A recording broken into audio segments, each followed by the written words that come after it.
Oh, bugger. G'day viewers, or the bloody brownout. This time phase A and phase B have dropped.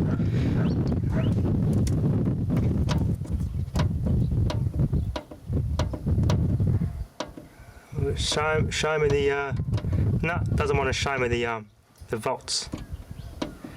86.2 volts in phase A, 20.65 amps in that phase, 151 volts in the second phase, 0.04 amps on that one, 239.5 volts in phase C.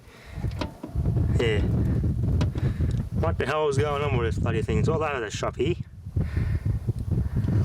Also noticed, this is only a single element meter. That's it, it's off permanently, I cannot turn the boost on.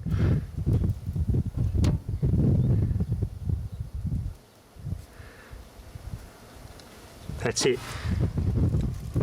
There's no this must only be a single element meter. So the single phase smart meter I showed in the live stream last night I have in my collection is a two element meter. It has a couple of extra little features here. And it tells you that there's an asterisk. It tells you which it's got two importers and for elements, element 1 and element 2. So single phase smart meter is obviously the 2 element meters, but this 3 phase one is not. It's just a normal industrial meter without the two element hot water services. Doesn't have that feature, so they mustn't have had that in mind with these ones, being an industrial big business meter. Would have thought that a bit odd. Okay viewers, I've still got full power here, but I'm on this circuit. This is actually on phase 3 and that's still got full power, 245 volts, so everything's goody. It's just the first 2 phases are down. We've got 115 volts in the first phase and about the same on the second phase. But this third phase is completely fine. Now I was pulling and untangling all my wires here. I had my foot here. The bloody mott fell down. Whew. Landed there. I had it landed on my foot. Oh boy. I think I better reorganise my storage space here, I think. That was a bloody close call. I could have smashed my toe with that bloody thing. Yeah, trying to clean this little space up and find somewhere to store these other motors so I can actually get access to it without sorting all these bloody cords out and having motts tumble all over the place. That was a close call. That nearly took my tie out. Let's get this motor to power up some full voltage.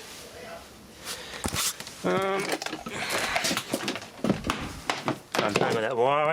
Okay, power up on this phase. Yeah, she's running at full power there.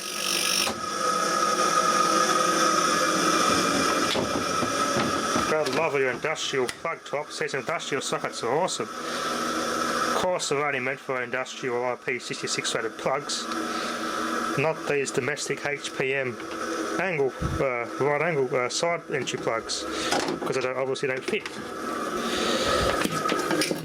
Alright, let's try this big power hungry old GMF motor. This should start at full power if everything's okay. I'm not going to bother getting a tripod out for this one. There we go. Doesn't quite fit all the way in, so it's a good thing that they designed the earth pins longer for a good reason. Oh yeah, I forgot to mention, you may already know, but this motor has weak starting windings.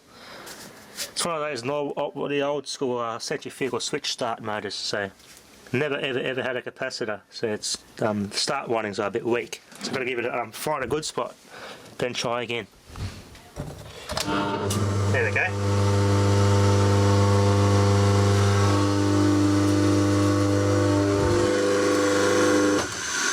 Yep, still got full power on this phase. The old flame pup motor with a dead spot.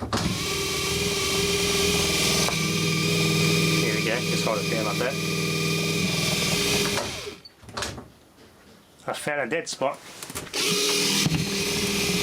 There we are. Yeah, not pulling anything. Pretty efficient on a motor. Unplug that. There we are. Anyway, good thing at least I still got power when there's a burnout. Sweet. I can still have my fun, even during a brownout. Oh, that's better. Much better. I can still get to everything now, so everything's all nice and neatened up. No more mess. Right.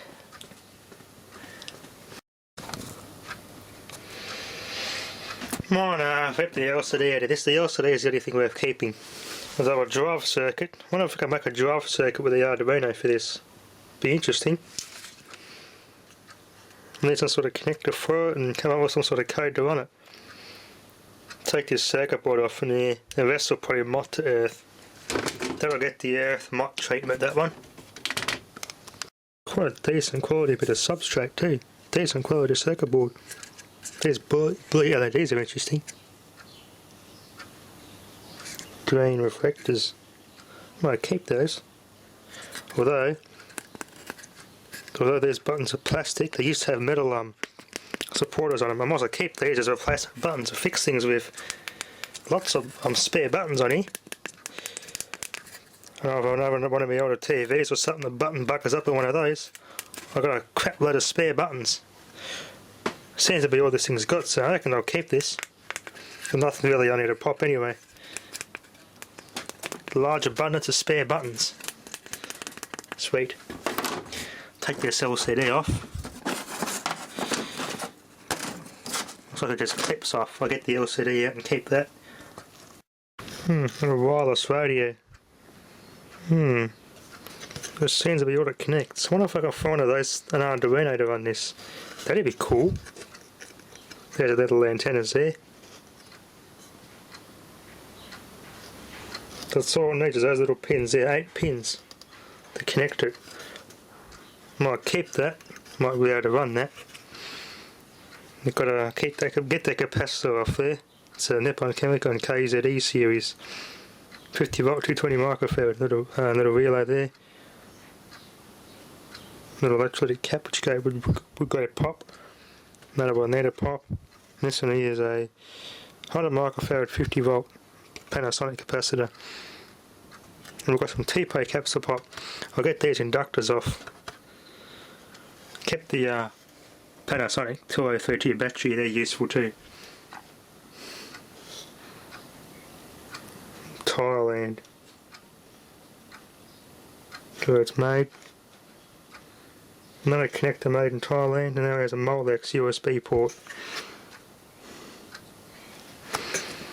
Yeah, cheap throwaway technology. Yeah, I'll strip the goodies off this and the rest just get popped the rest.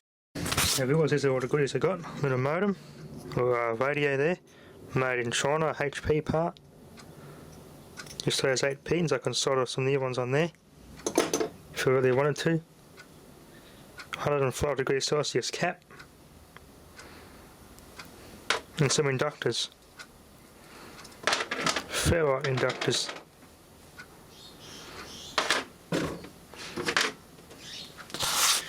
Oh, this has to be popped. There's a BGA chip there. The heart and soul of the printer.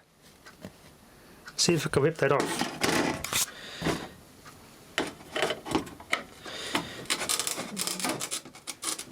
Yeah, they're kind of hard. Bit violent with a screwdriver, but I got it off. Look at that.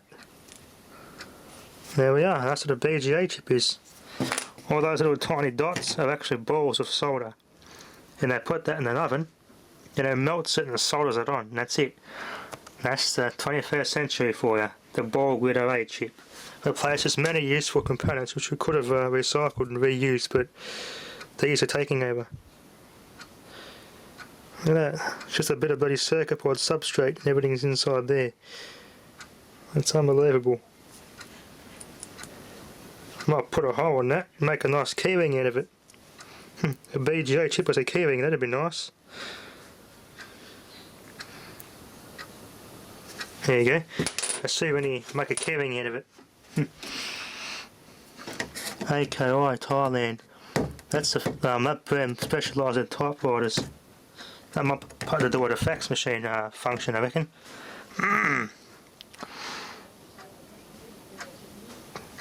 Interesting. Korean chip. Hynix, a TI, Texas Instruments. Yeah, I think the rest will pop, and a quartz crystal there. I might snap that off, see if I can open that up. the quartz crystal out, and there it is. Tiny, they've shrunk them down over the years, that's for sure.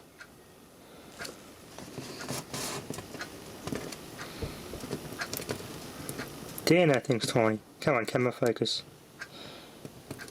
There you go, the quartz crystal in there. Now I'll use a screwdriver to handle this. Turn the light on. There you go, my screwdriver's magnetic. Look at the size of that thing. They have changed a little bit over the years, that's for sure. No, she don't want to turn over. Unbelievable piece of technology. Anyway, viewers, I'll pop this later, so thanks for watching.